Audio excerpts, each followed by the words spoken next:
Ang pag-abot ng Instagram ng kanilang tagumpay ay isa sa pinaka-motivational na kwento, lalo na sa mga taong nangangarap na lumaki ang kanilang mga negosyo.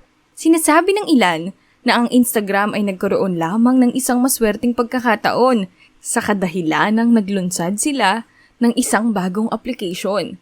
Nagawa nilang makakuha ng 100,000 na mga users sa loob lamang ng isang linggo.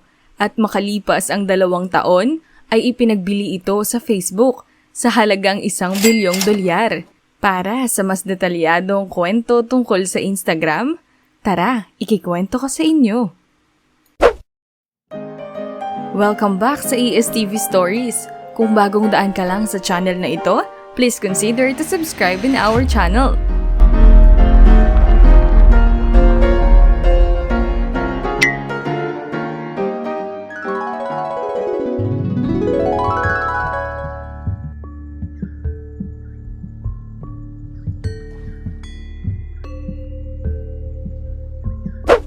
Taong 2009 nang si Kevin Systrom, isang 27 years old na nagtapos sa Stanford University, ay nagtrabaho sa Nextstop, isang travel recommendation startup.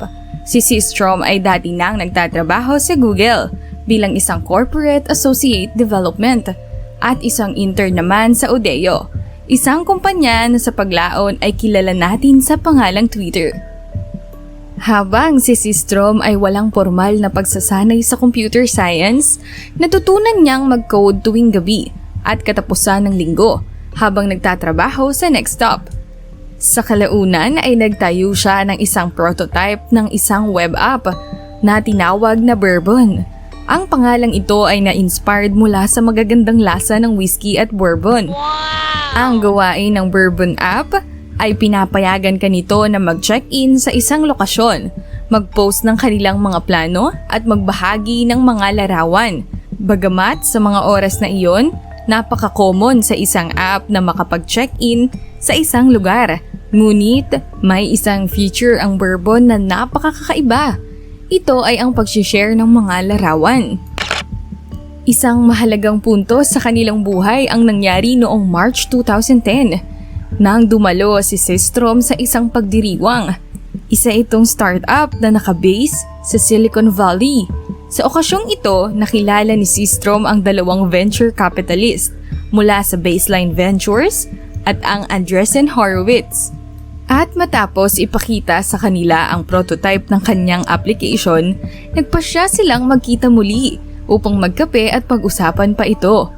Matapos ang kanilang unang pagpupulong, nagpasya si Systrom na tumigil na sa kanyang trabaho at ituon ang pansin sa Bourbon. Sa loob ng 2 linggo, nakalikom siya ng $500,000 sa pagpupondo mula sa parehong Baseline Ventures at Andreessen Horowitz upang higit na mapaunlad ang kanyang pakikipagsapalaran sa negosyo. At dahil sa pagpupondo na ito, nagawa ni Systrom na bumuo ng isang pangkat ng mga tao upang suportahan ang kanyang pakikipagsapalaran. Ang unang sumali sa kanya ay ang 25 years old na si Mike Krieger. Woo! Siya ay nagtapos din sa Stanford. Si Krieger ay dati nang nagtatrabaho bilang isang engineer at taga-disenyo ng social media na Mibu. Ang dalawa ay magkakilala na mula pa sa kanilang panahon bilang mga schoolmates sa Stanford. Matapos sumali ni Krieger, muling sinuri ng dalawa ang Bourbon at nagpasyang pagtuunan ng pansin ang isang bagay. At ito ay ang mga larawan na partikular na kinunan sa mga mobile devices. At simula nga noon, maingat nilang pinag-aralan ang mga nangungunang application sa kategorya ng pagkuha ng litrato sa oras na iyon. Para kay Krieger at Systrom, ang Hipstamatic na app ang napansin nila dahil sikat ito at may mga magagandang features na maaari mong malagyan ng mga litrato, tulad ng mga filters. Gayunpaman, wala itong kakayahan na maibahagi sa social media. At doon nga nakita ni Systrom at Krieger ang potensyal sa pagbuo ng isang app na nakakabit sa Hipstamatic at isang platform ng social media tulad ng Facebook. Gumawa sila ng isang hakbang at inusisang mabuti ang Bourbon mula sa mga pictures, comments at likes ng mga function nito. Sa panahong iyon, pinalitan nila ang pangalan ng kanilang app at ito ay naging Instagram. Siguro nagtataka kayo kung saan nila nakuha ang pangalang Instagram. Ito lang naman ay hango sa salitang instant at Telegram. Sinimulan din nila ang pag-focus sa pagpapabuti ng experience sa pag-share ng mga pictures. Ang kanilang hangarin para sa app na ito ay maging minimalist at mas madaling paraan sa paggamit nito mula sa mga users. At matapos nga ang 8 linggong pagsasaayos ng app, ibinigay nila ito sa mga kaibigan nila upang maisagawa ang beta test at suriin ang paggana nito. Matapos malutas ang ilang mga error sa software, dinala nila ito upang ilunsad. Ang Instagram app ay inilunsad noong October 6, 2010 at agad ding nakakuha ng 25,000 na mga gumagamit sa isang araw. At sa pagtatapos ng unang linggo, ang Instagram ay na-download ng higit sa 100,000 beses. At sa kalagitnaan ng Disyembre, ang bilang ng mga gumagamit ay umabot na sa 1,000,000. Ang paglabas ng application na ito ay nagkataon ding may bagong launch na smartphone at ito ay ang iPhone 4. Nang panahong iyon, ito ay nagtatampok ng isang enhanced na camera. Ang smartphone na ito ay inilunsad ilang buwan lamang ng mas maaga, noong July 2010. Matapos nga ang mabilis na pagtaas ng gumagamit ng Instagram, mas maraming mga namumuhunan ang naging interesado sa kumpanya. At noong Pebrero 2011, lumikom ang Instagram ng $7 milyong. Ang isa sa kanilang investor ay ang Benchmark Capital na nagkakahalaga ng kumpanya sa higit kumulang na $25 million. Bilang karagdagan sa mga institutional investors, ang kumpanya ay nakuha ang pansin ng iba pang mga nangungunang kumpanya sa industriya ng teknolohiya ng social media. Kabilang nga dito ang Twitter at Facebook. Kilala ni Systrom si Jack Dorsey, ang co-founder ng Twitter, dahil dati siyang intern sa Udeo. Nagpahayag si Dorsey ng isang matinding interes sa kumpanya at interesado sa ideya ng pagkuha ng Instagram. Ang Twitter ay nagulat at gumawa ng formal na alok sa halagang 500 million na stock, ngunit tinanggihan ni Systrom ang alok. At pagsapit nga ng March 2012, ang mga users ng app ay pumalo sa humigit kumulang na 27 million mga users. Noong April 2012, ang Instagram ay inirelease para sa mga Android users at na-download pa nga ng hindi bababa sa 1 milyong beses sa isang araw. Sa oras na iyon, ang kumpanya ay muling nagtanggap ng isang bagong pag-ikot ng pagpupondo.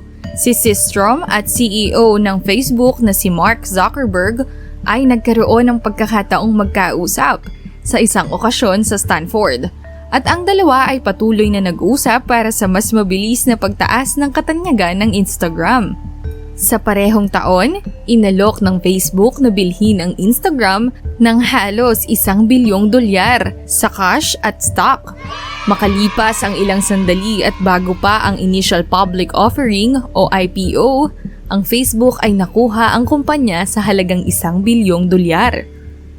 Ngayon, ang Instagram ang pinakamalawak na ginagamit para sa pag-share ng pictures at videos sa mobile app. Ito ay isang libreng application na nagbibigay daan sa mga users upang mag-click ng mga larawan at kumuha ng mga videos. Maaari ding mag-apply ng isang filter o i-edit ang mga ito at upang ibahagi ang mga ito sa pamamagitan ng iba't ibang mga social networking site tulad ng Twitter, Facebook, at Tumblr. Isa sa mga dahilan sa mabilis na pagtaas ng katanyagan ng Instagram ay ang kanilang mga filters. Tuwang-tuwa ang mga tao tungkol sa pagbabahagi ng mga larawan at pag-apply ng mga filters na nagbibigay sa kanila ng isang mas magandang itsura at nagsimulang i-share ang app na ito sa kanilang mga kaibigan. Ayon sa isang survey na isinagawa noong huling bahagi ng 2013, ang Instagram ay may higit Sa 150 million ang mga aktibong buwanang gumagamit nito. Ang bilang na ito ay mabilis na lumaki mula noon at patuloy na lumalaki. Noong 2013, sila ay nirewardan bilang kasali sa listahan ng 50 Best Android Applications. Habang ang paglago ng gumagamit ay patuloy na nadadagdagan mula noong nakuha ito ng Facebook, ang Instagram ay gumawa ng maliliit na mga pagbabago sa app. Nananatili sa kanya ang simple at madaling maunawaan para sa mga users at ang kanilang pangunahing focus sa kakayahan sa pagbabahagi ng mga pictures at videos. Sa kabila ng mataas na presyo ng makuha ito, ang kumpanya ay tinignan bilang isang matalinong investment sa bahagi ng Facebook. At noong 2019, ang market research company na eMarketer ay naipredict na ang Instagram ay aabot sa 117.2 milyong mga users sa taong 2021. Noong 2018, ang Instagram ay ang pangalawang pinaka-download na libreng application sa Apple App Store. Sa panahong iyon, pangalawa lamang sa libreng mobile device app ang YouTube. Noong 2019, mayroon ng 1 bilyong tao na gumagamit ng Instagram buwan-buwan. Lahat tayo ay may panimulang kwento. Tulad ng kwentong ito ng Instagram, ang isang application na dinadalaw ng milyong-milyong tao araw-araw ay nagsimula lang din sa isip ng isang tao.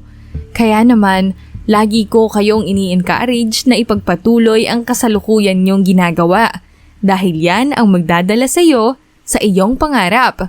See you sa susunod nating video.